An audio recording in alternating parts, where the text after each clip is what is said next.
Now, great to welcome back to the show a man who retired in August, I think it was announced, of last year. 33 years of age, has 3 All-Irelands in the back pocket and had an outstanding career with Tipperary and decided to call time. Brendan Maher, great to have you back in the show. Good to talk to you again. Thanks, Joe. Yeah, thanks for having me. So you fairly kept the head down when you announced your retirement in August. We were just chatting before coming on air there a moment ago. Didn't really fancy the lap of honor, almost seems to be the sense. Statement, leave it at that, off I go. Yeah, I wouldn't say that there wasn't a queue of people coming to talk to me either, Joe. So, but it was probably just something that I didn't feel the need to do, if that makes sense. So it wasn't as if it was nothing against doing some media stuff. It was just, for me, retiring was a statement to say, look, that's it. I'm hanging up the boots. I'm happy that I've given my all for the last 13 years. And I've kind of, for me, the whole purpose of what I was doing as a Tipperary player was important, and that it was very much like I'm handing over the jersey kind of hopefully in a better place. And that for me was the statement. And I didn't really feel that I wanted to talk about it that much. It was more, I wanted people to just reflect and remember me for what I did in the pitch. And so I didn't just have that urge to talk about all the memories, because to be honest, it happened quite quickly after championship. So I wasn't in that reflective mode. My mind made up at the start of the season that it was going to be the final season regardless. So the decision was almost made before I needed to make it, if you get me. And so I didn't actually reflect until the months after, over the winter months, when everything had died down, all sport was kind of dying off in GAA circumstances. And that's when you start to reflect and start to think about the different things that happen throughout your career. But at that stage in August, no, just didn't feel the need to do it. And on your reflections over the winter, what's been the general tone? Overall, very positive, I have to say. I was always my own worst, best critic, whatever way you want to phrase it. Was always very hard on myself, hard in the way the standards I would hold myself accountable for. And, you'd always remember those negatives and the regrets that you might have, or what you would interpret as regrets. But now, as I look back on it, I can comfortably say I don't have regrets, if that makes sense. So, no matter how good you are at something and how good your approach is, you're not going to avoid mistakes. You're not going to avoid failure at some point. So I was very hard on myself when I failed, or when I came up short. But I'm quite content now when I look back and I think about the career overall. I always give 100%, and that's for me the most important thing. And I have very positive memories going back as far as even 2009, my first year in the panel, getting to an All-Ireland final, getting to play in an All-Ireland in my first year in the panel was a special experience. Following on the year after, winning senior and under 21 within 6 days of each other, just stuff like that. It's only when you start thinking back on it, you realize how special it was. When you're caught in it, you're enjoying it, but you don't realize the scale of it. And it is nice to be able to look back and think of all those positive things, rather than when I was playing, I was always thinking back going, right, what's lighting the fire here? What's driving me on? Oh, that's good, because the great cliche is that people think about the defeats more than the wins. So it's nice that you think of 10 and 16 and 19 as opposed to all the defeats. What would be the point if you spent the next 30 years doing that? No, exactly. It'd be a waste of energy, wouldn't it? It's not. I'm not going to be able to rectify it or do anything about it now. So. When I saw your age, by the way, I was going to say, so why did you retire at 33? You've got another 5 years in you at least. And then you realize you've been on the road 13 years and then probably another bunch of years as a minor as well. So did you feel I'm running out of gas here? Physically, maybe I obviously did my ACL in 2018. I had a good comeback with that, had a fairly straightforward recovery, but in terms of the actual knee, it's far from right. So that was always niggling away with me. I got another scope done in December 2020. Didn't say anything about it, kept it under wraps. I didn't want to be saying my knee was giving me bother, but that's always there, and that is in the back of my mind. And that was part of the decision that, I'm not really sure how much my knee can take at that level. The other side of it then, I suppose, it's just the energy levels required, and recovery wise, when you get older, it was becoming more challenging. In saying that, I would be confident that I would be able to go again. but it was more of a mental state than physical. It was just a commitment of it. Probably just got to the stage where I felt as if other aspects of my life needed to take priority. So that was kind of what really fueled the decision. Okay. Any second thoughts, regrets? Not one, Joe, no, Yeah. thankfully. That's good. Really content. And I thought about it quite a lot. So, no, very content with the decision. Obviously, you'd love for it to last forever, but that's not the reality. It has to end sometime. But I'm happy with the time I gave. 13 years was a huge amount of time to be able to give to it. And even in what's happened in the last couple of months with Pádraig's news and the way he has had to finish up puts things in perspective for me, that I'm grateful that, you know, I'm still able to play. I have a match against the Tipperary under-20s now in an hour and a half that I have to play. And, you know, so I'm still in the thick of it with Pádraig. So I'm lucky that I can still play. Yeah, his deal was rotten. The rug was pulled out from under him. We had him on the show a couple of weeks back. It was terrible. Yeah, awful. I spoke to him on the Friday after he got the news, and I'll never forget it. I didn't know what to say. You know, you're like what you say when somebody lands a bombshell like that, and I rang him for a chat to congratulate him. He got engaged, and then he said, "Are you on your own? I have something to tell you." And couldn't believe it. And you just, like, your heart goes out for him. It's just, you know, when you know the man himself, how committed he is, how much he loves the game. Like, I could see Pádraig, you know, he would have played until he literally could not. Yeah. He'd be playing club at 45, wouldn't he? Absolutely. He's just that type of character. He's so motivated, physically an absolute specimen. You know, and it's a shame that we're not going to get to see him play. And you'd feel so sorry for him. But look, the other side of it is that he's doing well. He's channeling his energy into running and golf, and he's doing his best to fill the void. But and look, we're all there to support him as much as we can as well. And but yeah, look, it's a pity the way it finished. You go with 3 All-Irelands, 3 senior All-Irelands, and you were captain in 16.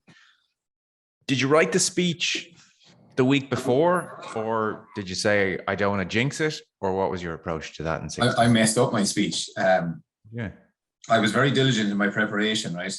I actually did it the morning after, not the morning, kind of the day after the All-Ireland semi-final against Galway. I decided, because I had previous experience in 14 of going through it. So I was captain in 14 when we played Kilkenny. Do you remember the one went to replay? And Owen Kelly at that stage said to me after the All-Ireland semi-final against Cork, he said, get your speech sorted this week and give it to Hot Pint or give it to somebody that they'll have it on the day. And he said, you won't have to think about it then. Yeah, one less thing. Exactly. So I did the same thing in 2016. But when I got the piece of paper on the day to read it out, the first bullet, I just had a bullet pointed, like, of people I wanted to mention and areas I wanted to cover. So the first bullet point was management, Mick Ryan and management, and that was first, and that was the mistake I made. I put them first, and they should have been last. So in my head, I said, right, I'll leave the lads now. I'll go through the rest of it, and I'll finish off with Mick and his management team. Got through everything else absolutely perfectly. Was delighted. Yeah, covered everything. But then the emotion of, you know, getting to the last kind of point, I forgot to go back and thank Mick Ryan and his management team. So I literally had kind of whatever wave finished off, and they lifted the cup and walked on down. And next I was halfway down the steps and I went, oh shit. Oh. And I was like, do I go back up? I do? So I just went straight down to Mick and Conor Sakeland, John Madden, Declan Fannin. And I just went, as lads, I'm so sorry.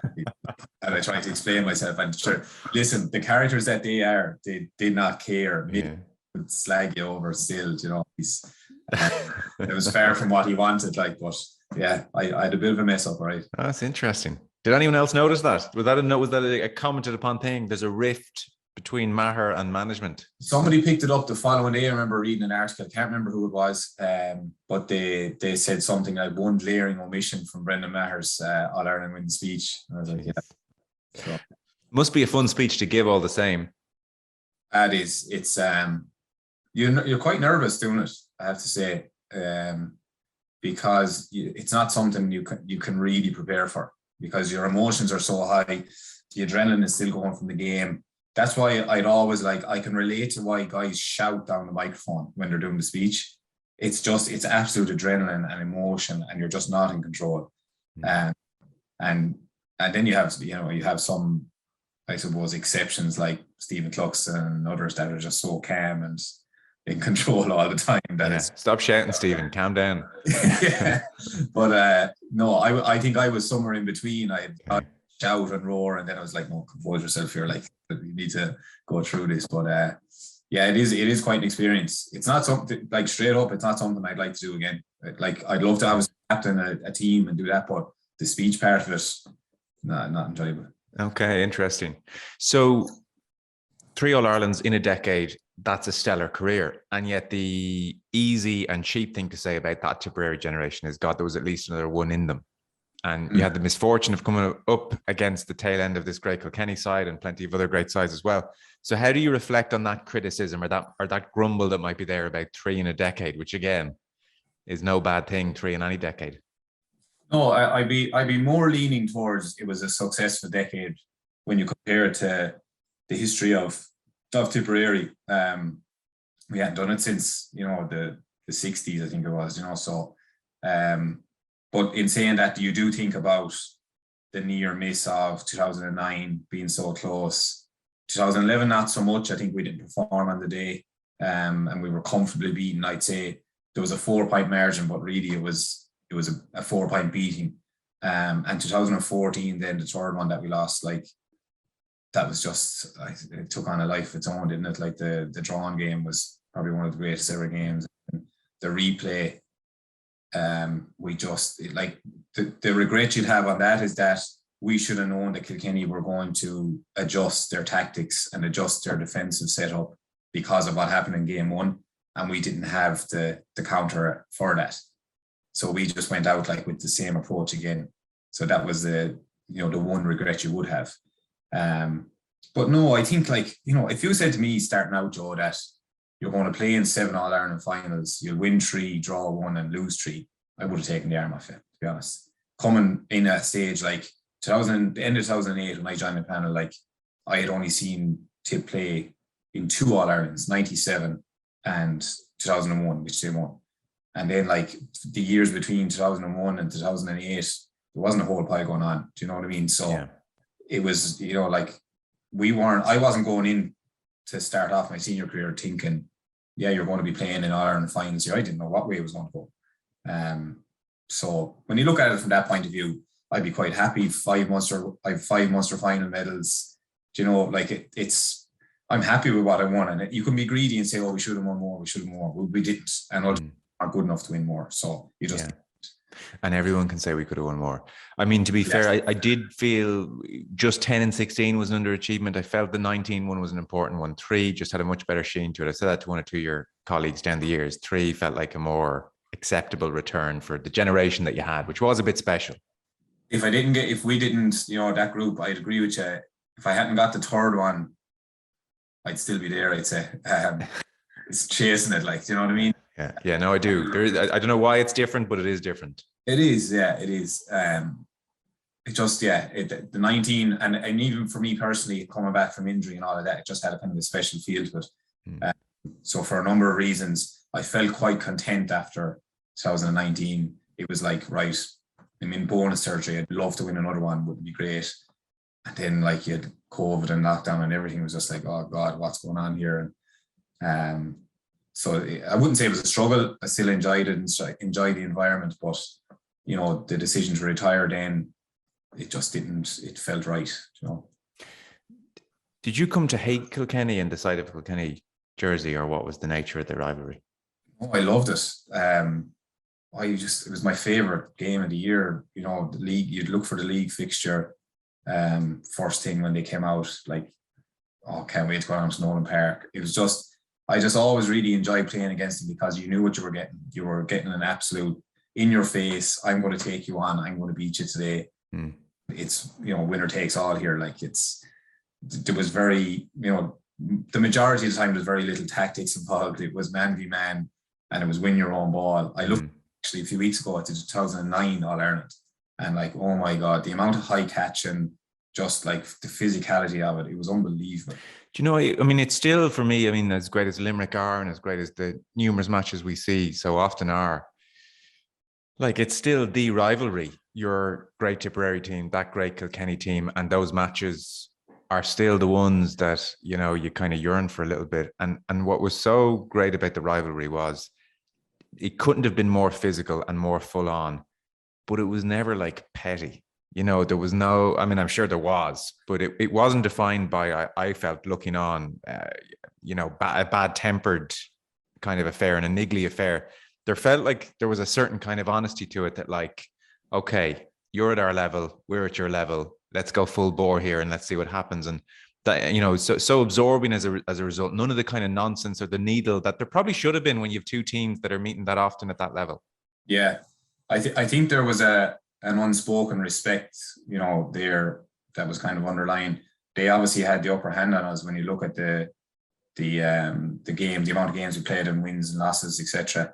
But I do your point there of, I think they acknowledged that we were the only team at that stage that were, you know, they felt maybe threatened by that. Yeah. These guys could beat us if they're on their game kind of. And in terms of the physicality, very little, like, you know, mouthing or anything like that on the pitch. It was very much like you did your talking with your actions. Which is magic, I'd say, like to be involved in something that absorbing and that full on. Yeah, now there was the odd look. I was guilty of it myself. There was the odd shout or comment passed, you know, when your emotions get the better of you. But in the main, 95% of the time, there wasn't a word spoken. It was very much based on, you know, the game. And it was always very fair. Like, you know, you'd count on one hand, I'd say, the amount of red cards that were dished out in all of the games between Tipperary and Kilkenny. As you said, it was raw, but it was never over the edge physical. It was always really honest. Like, it was never cheap or nasty or like full of late hits and full of scuffles, you know, which is amazing because, you know, I'm sure, geez, I'd say you were pumped up. I can only imagine for those games, even the 3, 4, 5 days before them when you know what you're going into. Yeah, like training was different when you were coming up. Like when you're getting ready to play Kilkenny, I remember training used to change for us, you know, in terms of like, you knew you were going to get a lot more high ball as a defender. You know, teams were starting to try and play the ball through the lines at that stage, 9, 10, 11. It was kind of coming into the game, but Kilkenny, you know, weren't doing it. And we weren't really doing it. We were kind of doing it. But then when it was like, right, we're playing Kilkenny, practicing or training wise, it was like, right, full back line, you're going to get more high balls than you ever got, you know, throughout the season now in this game. So drills were like high ball down between two men, lads in on the breaking ball, rucks. It was just like all the stuff that's the nitty gritty and the probably less enjoyable training side of things. Oh, it sounds miserable. Actually, it sounds miserable. Yeah, but you knew you were preparing for something really, you know, special. Like when I just loved those games. They were. Yeah. Who did you tend to mark more often than not? I suppose in the early days I had a mixture of Eddie Brennan, TJ a bit, I'd Shefflin twice maybe, I think is all, thankfully. The mix of lads, because they moved around quite a lot. They were actually really good at being really tactical without anyone noticing. So they would change positions, you know, they'd bring Eddie Brennan out to wing forward. That's how I ended up marking him. He's not a wing forward, but they do it just to mess. He'd play almost like a corner forward out in the wing forward position. That's why I found it so hard to deal with him out there. Richie Power would move around the place. He could be anywhere. Same with Henry. He could be wing forward, full forward, centre forward. They were very adaptable in that sense. It didn't matter who was where. You could have Henry corner forward, but they'd still be really organised and they'd know where everyone was. You know what I mean? Yeah. They were really good at adapting and it was always a funny thing, Kilkenny, of tactics. I feel like they misunderstood the word tactics for about 15 years because all the things you listed were happening and they'd acknowledge it. Like extra men here, pulling lads there, you know, everything choreographed in certain ways. And you'd say it to them and they'd be like, oh, but that's not tactics. Yeah. Like that is tactics. That's precisely what tactics are. Yeah, exactly. Yeah. Geez, those three, that's a holy trinity there. I mean, Brennan, Shefflin, and TJ. Best of luck. Yeah, and so it was either TJ or Richie Hogan a bit then as well in the latter years. I remember like 19, we'll say I had TJ. In 16, the final, I had either TJ or Richie. So myself and Ronan Maher basically were given one or the other. So we knew they were going to be centre forward and midfield. So Ronan was centre back, I was midfield. So if TJ was midfield, I picked him up, and Richie would be centre forward. Ronan would have him, and we'd swap over. We didn't want to be following. They were kind of interchanging a good bit. So that sometimes that would happen as well. It would be like, right, if TJ is here, have him. If he goes to full, you're staying where you are. But if he goes to wing, you're going with him. All of this kind of stuff, you'd have that kind of planned out before a game. So, it used to change quite a bit. Without asking you which of them was the toughest, because I think that's kind of a cheap, unfair question, what were the challenges of marking those guys, for instance? I'm sure they had different attributes. Yeah, so Eddie Brennan was movement, as in he would find himself in positions that you just wouldn't, as a defender, you wouldn't be thinking of. This could potentially where the ball is going to go. So especially as a wing back, like back in those days, you were just thinking about puck outs, high ball, like bread and butter. Yeah, the bread and butter stuff. Stop the ball through the lines, either catch it or bat it down for a midfielder. And then when ball go over your head, it was like turn and get back towards the full back line as quickly as possible, because Kilkenny were really good at delivering a long ball in, and you'd the likes of, whether Richie Power or somebody in under it, and you'd have Taggy forward, the Eddie Brennan, all of those lads basically ready to pounce around them, ball would break. So as a defender, you were just trying to get goal side of them. But Eddie Brennan would stand behind you, for a puck out, and he was like, no, I'm not interested in this, and then he'd just be gone across the field, and I'd be like, what do I do? Do I follow him and leave all this space, or do I stay here? Then he pops up with the ball and puts it over the bar. He was just movement wise. Not tactics, by the way. Not tactics. Not tactics. Just good solid hurling. Yeah. Reading the game. I think. Yeah, exactly. TJ obviously just high ball. He's so strong under a high ball. So his own ball, one of the best ever, I think. So I'd never attempt to catch a ball over TJ Reid. My tactic was always get to his catch inside, so his right hand, and just try and touch the ball down, and I'd be telling the lads that's what I'm going to do. I'm not going to try and catch one over him, because so jeez, that's amazing, because not like you couldn't catch a ball, so it wouldn't even. No, but you have to kind of play. Sometimes you have to play the percentages when you're coming up against somebody who's better than you at catching high ball. I would fancy myself against anyone better TJ. That was nearly the way it was.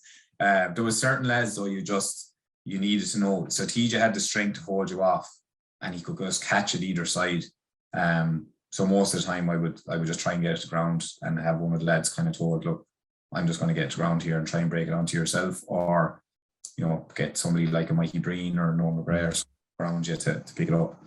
And then the couple of times I marked Henry, it was, you were just at that stage I was in awe, kind of going, oh no, I'm marking Henry Shefflin, what do I do here? And he just, he had it all, didn't he? But the one thing I would say about Henry was that he mightn't be involved as much as TJ or maybe even Eddie, but he was always involved in other ways. So he was always communicating to lads and calling, and then he'd come up with the big moment where he'd win a free when the chips were down and they needed it, or he'd make a pass when they needed it, or he'd just get that score when it was needed. For me, that was his biggest trait, was call it resilience or whatever it is, but he was able to produce the goods when they were under pressure, right, when they needed it. So you could be happy, you could be doing okay for 15 minutes. Yeah, you think this is grand, and next thing he'll do something that's just has such an impact on the game then that you're like, God, right, yeah. I marked him well for 67 minutes, and he's after scoring 2-4. Yeah, exactly. But yeah, he's actually, listen, you could go through so many of them, the Kilkenny lads, and you could just have so much positive to say. They were a brilliant team. Sorry, I sound like I'm talking about ancient history here. At that stage, would you go into their dressing room, or they into your dressing room at full time in an All-Ireland final for a high five and a beer, or was it pretty separate? You meet, that was the only time you'd meet after a game was an All-Ireland. And the 7 All-Irelands I played in was against Kilkenny. So the Players' Lounge in Croke Park. Players' Lounge. Okay. Dressing room's kind of off limits. Yeah. Brian Cody would be in, and whoever our manager was, whether it was Liam or Mick Ryan or Eamon O'Shea, whoever was the manager at the time, they'd go in. What did Cody tend to say? very, very much like in line with what he would say in an interview. He'd never give away anything or say anything that, because obviously when you're doing that type of thing, you do kind of have one eye on the next time we meet. Yeah. You don't want to be saying, geez, lads, you're the team we fear the most. You're the best. Well, maybe he might say that, but that would be tactical again. Yeah, you're great. You're great. You're brilliant. You're going to do 3 in a row. Look, there was but there was, I would say, always really respectful and always spoke, like the man he is. He spoke from the heart always, and it was always, there was always huge respect. Like when any manager would come into the dressing room, it's dead silence, and I think there is a great respect between players and managers, and that hatred that people talk about, it's maybe a bit materialistic. Like it's the concept of it rather than pure hatred of a person. Do you know what I mean? Yes. I'm sure if a manager comes in and speaks to you, he always got a round of applause afterwards. And absolutely. 100%. Yeah. God, amazing days to be involved in. Are you missing it? Will you miss it? Do you have plans to fill the void somehow? I've plenty to fill the void. So I'm quite busy with work. We've a couple of businesses that I have together with my fiance, getting married in 8 weeks' time. Pressure on that speech too. Oh man, yeah. Slight panic at the moment now, trying to get everything ready, but looking forward to that. So yeah, plenty to keep me busy, to be honest, Joe. And obviously training with Boris, really enjoying that. New management team in this year, so there's a bit of a freshness around and a nice buzz about that. So, and we've great facilities and a good group of players, lots of fun and having the crack training and that. So yeah, still have a dressing room.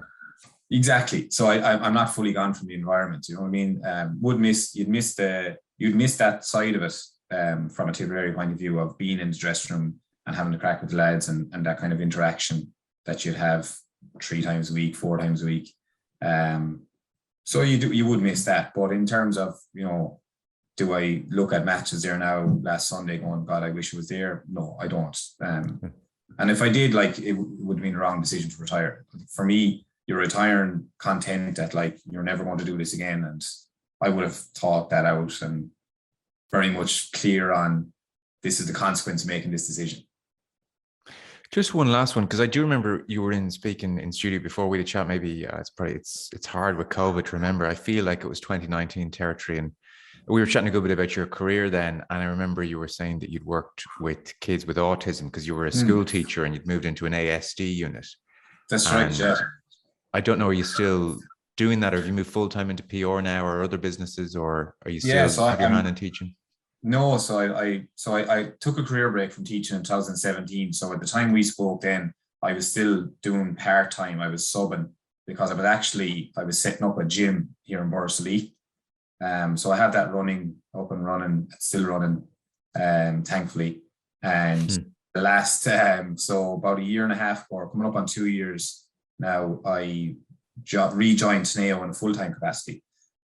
So working in their performance consulting division. So a little bit, it's different to the PR stuff. So we do a lot now on leadership development, individual and team performance, culture change and culture transformation within organizations.